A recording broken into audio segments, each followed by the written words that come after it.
warahmatullahi wabarakatuh.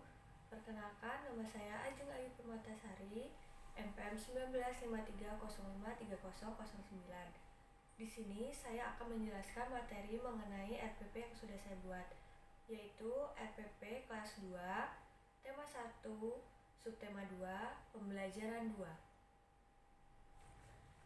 Yang dimana RPP yang saya buat ini memuat mata pelajaran. Yang pertama yaitu mata pelajaran Bahasa Indonesia, yang kedua PPKN, dan yang terakhir yaitu PJOK. Nah, ini merupakan bukti RPP yang telah saya buat. Nah, sebelum masuk ke materi pembelajaran, di sini saya akan membacakan KI dan KD yang telah saya buat di dalam RPP. Yang pertama yaitu KI-nya.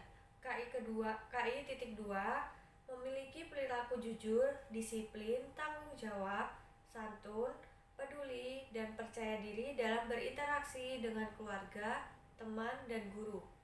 KI.3 memahami pengetahuan faktual dengan cara mengamati atau mendengar, melihat, membaca, dan menanya berdasarkan rasa ingin tahu tentang dirinya, makhluk ciptaan Tuhan dan kegiatannya, dan benda-benda yang dijumpainya di rumah dan di sekolah.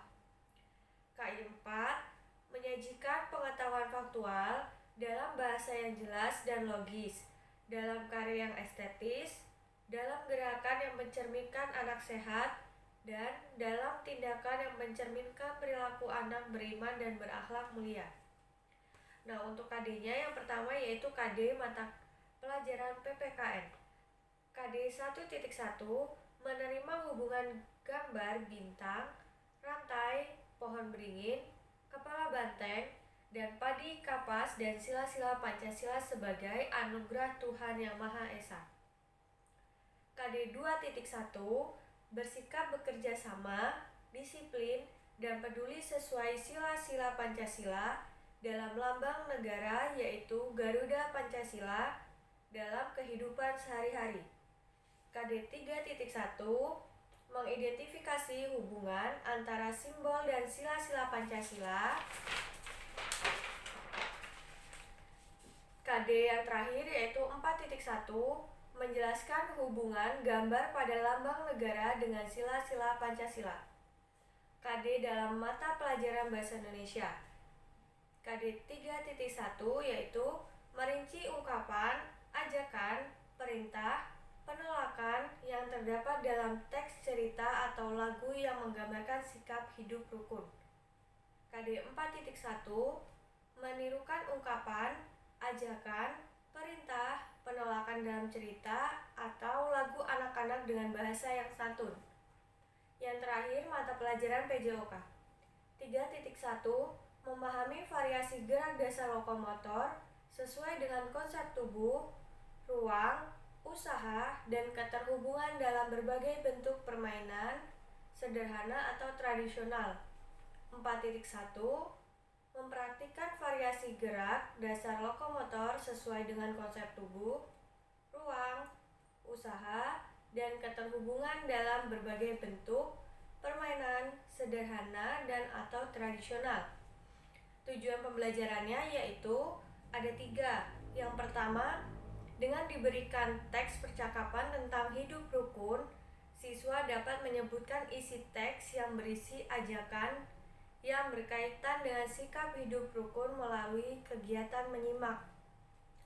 Yang kedua, dengan diberi contoh gerakan berlari oleh guru, siswa dapat menjelaskan prosedur gerakan berlari ke berbagai arah sesuai dengan konsep tubuh, ruang, usaha, dan keterhubungan dalam berbagai bentuk permainan sederhana dan atau tradisional dengan benar.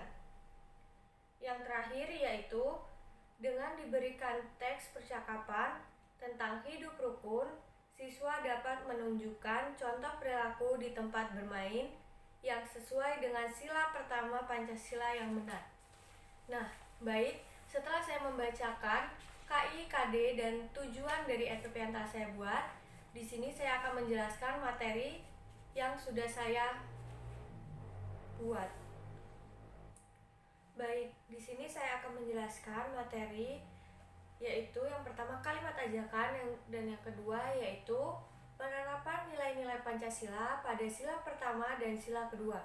Nah, pertama-tama di sini mari kita berdoa dulu sebelum melakukan pembelajaran. Baik, anak-anak, sebelum kita memulai pembelajaran pada pagi hari ini, lebih baiknya kita berdoa menurut agama dan kepercayaan masing-masing. Berdoa mulai.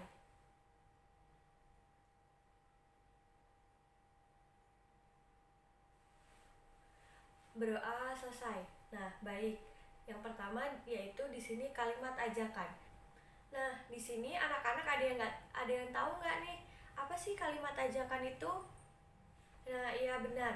Jadi, kalimat ajakan itu merupakan kalimat yang mengandung unsur ajakan atau unsur membujuk orang lain agar melakukan suatu perintah yang diperintahkan.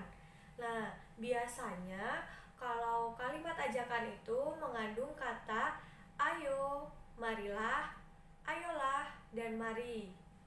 Nah, di sini Ibu akan menampilkan suatu percakapan Edo dan Udin. Nah, anak-anak simak ya.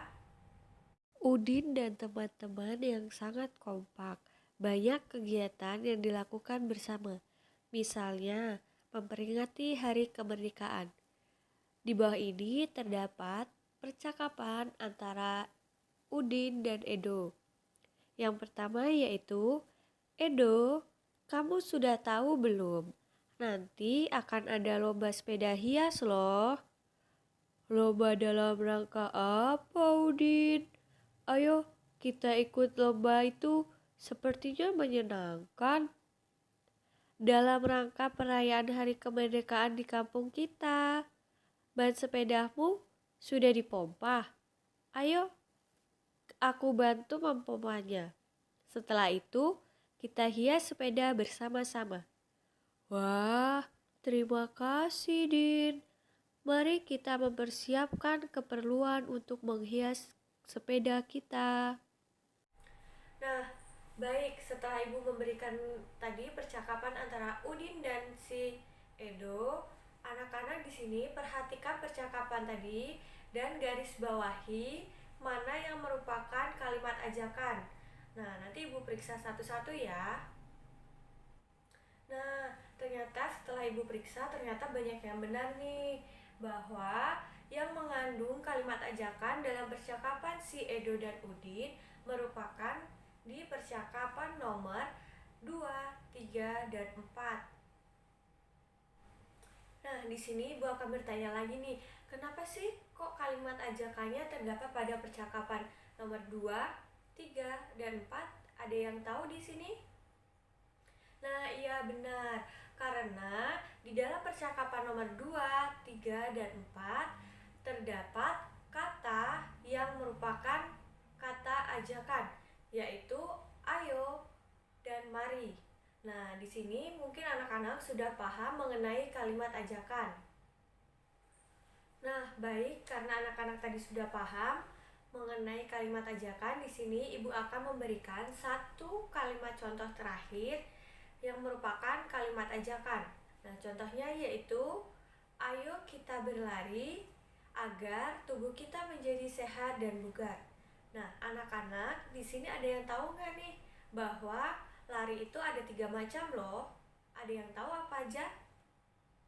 Ya, baik. Jadi, lari yang pertama yaitu ada lari pendek, yang kedua lari panjang, dan yang terakhir yaitu lari melewati bilah bambu.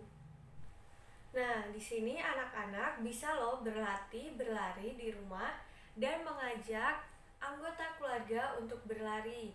Nah, sebelum anak-anak berlari dengan keluarga, lebih baiknya anak-anak untuk berdoa dulu ya. Nah, berdoa itu merupakan pengamalan nilai Pancasila keberapa ya? Ada yang tahu? Iya, benar. Berdoa merupakan penerapan nilai Pancasila yang pertama, yang bunyinya yaitu ketuhanan yang Maha Esa. Nah, di sini ada yang tahu nggak sih apa sih simbol Pancasila yang pertama? Nah, iya betul. Jadi, simbol Pancasila yang pertama yaitu merupakan gambar bintang. selanjutnya anak-anak ada yang tahu nggak nih apa sih bunyi dari Pancasila kedua dan simbol Pancasila kedua? Nah, iya betul. Jadi, bunyi Pancasila kedua yaitu kemanusiaan yang adil dan beradab. Dan untuk simbolnya yaitu rantai emas. Nah, di sini Ibu membawakan simbol atau gambar dari simbol Pancasila kedua. Nah, anak-anak simak ya dari cerita yang Ibu tampilkan setelah ini. Udin rukun dengan teman-teman yang tinggal di sekitar rumahnya. Ia sering membantu teman yang membutuhkan pertolongan. Bagaimana dengan kamu? Ketika bermain, Udin juga selalu menjaga kerukunan. Nah, dalam teks bacaan yang telah Ibu tampilkan tadi, di dalamnya mengandung pengamalan sila Pancasila yang kedua. Ada yang tahu apa? Nah, iya betul. Ternyata si Udin membantu Edo atau temannya yang membutuhkan suatu pertolongan. Nah, itu merupakan pengamalan nilai Pancasila yang kedua. Nah, selanjutnya anak-anak simak lagi ya bacaan teks yang Ibu tampilkan. Udin berteman baik dengan Edo. Ketika Edo mendapat kesulitan, Udin mau membantu. Meskipun sedang asyik bermain, Udin tidak melupakan kewajibannya yaitu beribadah. Sikap Udin dan Edo sesuai dengan pengamalan Pancasila, terutama sila pertama dan sila kedua. Nah, menurut kalian dalam bacaan yang sudah Ibu berikan tadi mengandung penerapan Pancasila sila keberapa ya? Ada yang tahu? Nah, iya betul. Jadi, dalam teks bacaan tersebut mengandung penerapan Pancasila sila pertama dan sila kedua. Yang pertama yaitu si Udin melakukan ibadah, dan yang kedua si Udin membantu si Edo yang sedang kesulitan. Nah, anak-anak, sekian pembelajaran pada pagi hari ini. Nah, sebelumnya di sini Ibu akan memberikan tugas yaitu anak-anak mencari contoh penerapan sila pertama dan sila kedua dibantu oleh orang tua. Nah, untuk pertemuan selanjutnya akan kita bahas ya dan akan Ibu nilai. Nah, baik. Terima kasih atas perhatiannya. Ibu akhiri. Wassalamualaikum warahmatullahi wabarakatuh. Nah, baik. Setelah saya menjelaskan materi mengenai materi yang terdapat dalam RPP yang telah saya buat, yaitu tema 1, subtema 2, pembelajaran 2. Nah, di sini saya akan memberikan bukti bahwa saya telah membuat RPP dan telah dikumpulkan pada 1 minggu yang lalu. Nah, mengapa saya memilih RPP ini? Nah, karena dalam RPP ini salah satunya terdapat materi PPKN. Nah, setelah itu karena kebanyakan anak-anak belum paham tentang penerapan nilai-nilai Pancasila dan kalimat ajakan. Sekian video dari saya akhiri. Wassalamualaikum warahmatullahi wabarakatuh.